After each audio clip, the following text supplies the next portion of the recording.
Ce mardi 18 février 2025, à Riyad, la capitale de l'Arabie Saoudite, c'est le début des pourparlers entre hauts dignitaires représentants des États-Unis d'Amérique et hauts dignitaires représentants de la Fédération de Russie. Monsieur Sergei Lavrov et Monsieur Marco Rubio, respectivement chefs des différentes diplomaties de leur pays, ont entamé les pourparlers. Bon. Hier, nous avons largement parlé de ce que Emmanuel Macron et ses copains étaient en train de faire à Paris, en excluant d'autres États de l'Union européenne, donc de l'OTAN. Ils ont appelé cela réunion d'urgence des principaux pays de l'Union européenne et donc de l'OTAN. Principaux. Donc, dans l'OTAN et dans l'Union européenne, il y a une catégorisation de pays. Il y a les pays de première classe et il y a les pays de deuxième classe, il y a les pays de troisième classe et il y a le patron qui est à la tête. Ce qui prouve à suffisance que ce n'est pas des organisations sérieuses, ce n'est pas des organisations créées, structurées, basées sur l'égalité. Ces organisations ont été créées, structurées et basées sur l'inégalité. Et donc, ce n'est pas des organisations sérieuses. Ceux qui sont sérieux, qui sont alors issus de l'école du pragmatisme, de l'école du réalisme, comme l'a dit le représentant spécial de M.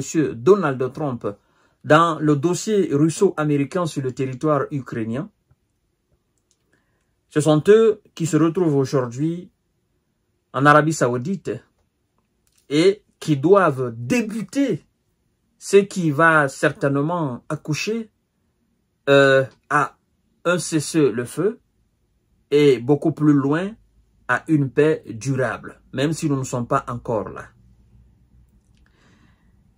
Je vous ai dit que tôt ou tard, tout cela va prendre fin. Et Dieu merci, aujourd'hui, nous sommes en face de cette situation qui nous donne de l'espoir, qui vous donne aussi de l'espoir. Vous qui avez souhaité longtemps qu'il y ait la paix, non seulement en Ukraine, mais aussi à travers le monde entier.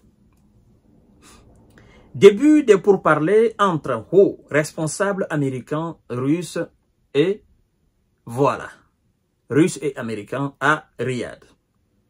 On nous informe que selon des journalistes présents sur place, les délégations russes et américaines menées par les chefs de la diplomatie se sont retrouvées au palais d'Iria, dans la capitale saoudienne, pour les premières discussions à ce niveau.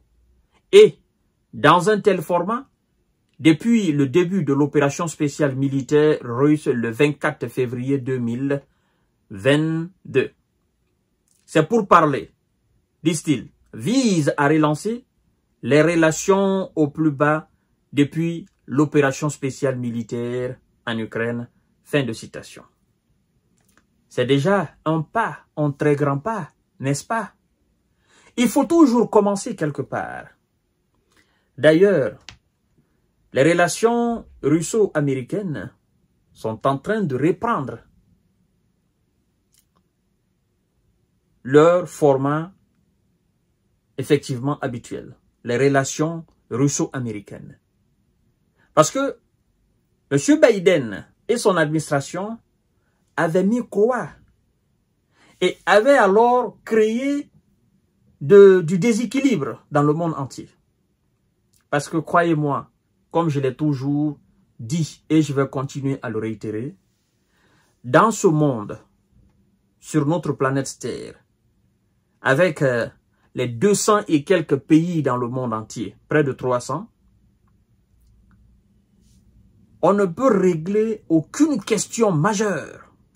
Je dis bien, on ne peut régler aucune question majeure de notre planète en excluant la Russie. C'est impossible. Je dis bien, aucune question majeure. Politique, militaire, diplomatique, paix, santé, économie, sécurité, spatiale. On ne peut régler aucune question majeure de notre planète Terre en excluant la Russie. Écrivez ça et gardez ça pour vous.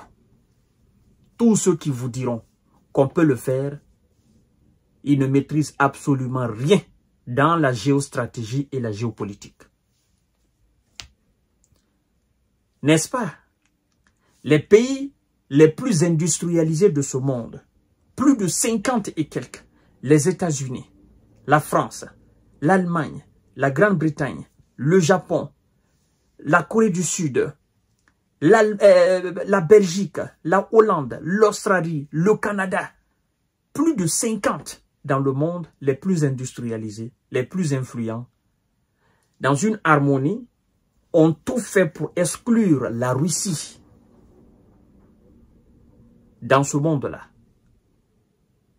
Ça a donné des conséquences indescriptibles aujourd'hui sur leur propre économie, leur propre politique, leur propre diplomatie. Tant bien sur le continent européen que sur le continent américain. Ça a créé un déséquilibre total pour ceux qui ont ne serait-ce qu'une minime connaissance de la géostratégie et de la géopolitique. Donc, la Russie, je dirais, c'est le cœur même de notre monde. 17 millions de kilomètres carrés. Ce n'est pas la Terre qui m'intéresse tant. Mais c'est ce que représente la Russie dans tous les domaines de notre monde-là. Et croyez-moi, malgré toute cette barbarie en Ukraine, les États-Unis et la Russie travaillent ensemble dans l'espace. Dans l'espace. Les astronautes russes et les astronautes américains travaillent ensemble dans l'espace. C'est pour vous dire combien de fois l'Amérique a besoin de la Russie a besoin de l'Amérique. Pour le développement de la défense chinoise, de la politique nucléaire chinoise, il a fallu l'assistance russe. La Corée du Sud et la Corée du Nord, idem. Même les États-Unis d'Amérique. Récemment, on nous a dit que la Russie ne vend plus d'uranium enrichi à la Russie, aux États-Unis d'Amérique. Sur le continent européen, c'est la même chose. La plupart de ces pays qui sont en train de bomber le torche aujourd'hui, la plupart étaient connectés à l'électricité russe. La plupart consommaient et continuent toujours de consommer l'uranium russe. Ils continuent de consommer l'engrais russe. Ils continuent de consommer les céréales russes. Un tel pays, est-ce qu'on peut faire la guerre à un tel pays si on n'a pas un cerveau malade? Et les pragmatiques qui sont à la tête aujourd'hui des États-Unis, eux, ils le disent clairement. Mais on ne peut pas. La Russie n'est pas ce pays-là que... C'est pourquoi ils ont entamé les choses rapidement. Maintenant, là, aujourd'hui, ils sont en Arabie Saoudite. Oh, la France aurait aimé que les Américains et les Russes se rencontrent en France. Waouh! Ça aurait donné une dimension encore disproportionnée d'Emmanuel Macron. Ah oui, il serait le dirigeant européen le plus joyeux aujourd'hui. Vous imaginez cela? Alors, ce n'est pas le cas. C'est l'Arabie Saoudite qui, n'est-ce pas, a eu le privilège, effectivement, de ces deux monuments, hein, diplomatie américaine et diplomatie russe, qui sont en train de préparer la rencontre de M. Vladimir Poutine et M. Donald Trump, qui aura lieu pour la première fois aussi en Arabie Saoudite. Et ça contribue, ça donne aussi une très belle image à l'Arabie Saoudite. Vous imaginez la crise dans le monde entier, la guerre en Ukraine. Les pourparlers ont débuté en Arabie Saoudite. C'est historique. J'aurais aimé que ça se passe dans un pays africain, mais on est encore loin de ces choses-là, mesdames et messieurs. Je vous reviens tout à l'heure pour notre série d'informations décortiquage. Merci beaucoup.